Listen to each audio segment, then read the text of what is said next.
સમાચારોમાં આગળ વધીએ તો સુરતના અડાજણ વિસ્તારમાં ડોક્ટર દીપાલીના આપઘાતના કેસમાં તેના પતિ ડોક્ટર ચિંતન પટેલની પોલીસે ધરપકડ કરી છે। પોલીસે તેના સાસુ, નણંદ અને પતિ સામે આપઘાત દુષ્પ્રેરણાનો ગુનો દાખલ કર્યો છે। ડોક્ટર દીપાલી માં ન બની શકતા હોવાથી તેને માનસિક ત્રાસ આપવામાં આવ્યો હતો। મહત્વનું છે કે શુક્રવારે સુરતના અડાજણ વિસ્તારની શિવ કુટીર સોસાયટીમાં 28 વર્ષીય મહિલા તબીબે ગળે ફાંસો ખાઈને જીવન ટૂંકાવ્યું હતું અને મૃતકના માતા-પિતાએ આક્ષેપ કર્યો કે પરિણીતા તેના સાસરિયાઓ અને પતિના ત્રાસથી આપઘાત કર્યો છે।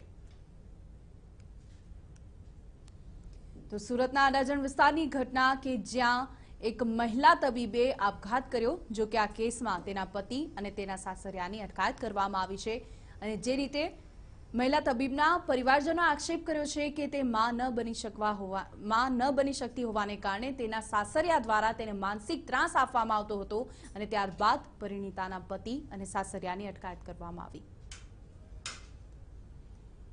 1 તારીખના રોજ અડાજણની અંદર જે અકસ્માત મોતનો બનાવ દાખલ થયેલો, એની અંદર ડૉક્ટર દંપતી હતા, એમના ડૉક્ટરના પત્નીએ ઘરની અંદર ગળા ફાંસો ખાધેલો, એ સંબંધે અકસ્માત મોત દાખલ થયેલું અને એની પ્રાથમિક તપાસ અડાજણ પોલીસ કરી રહી હતી અને એ દરમિયાન છોકરીના પિયર પક્ષવાળાએ ડૉક્ટર અને ડૉક્ટરની ફેમિલી વિરુદ્ધમાં ફરિયાદ આપેલી છે અને આપઘાતનું દુષ્પ્રેરણ એ લોકોએ કર્યું છે એ બાબતની ફરિયાદ આપી છે। એટલે એના પતિ, સાસુ અને એની બે નણંદો વિરુદ્ધમાં ગુનો દાખલ થયેલો છે અને અડાજણ પોલીસે એના પતિની ધરપકડ કરી છે।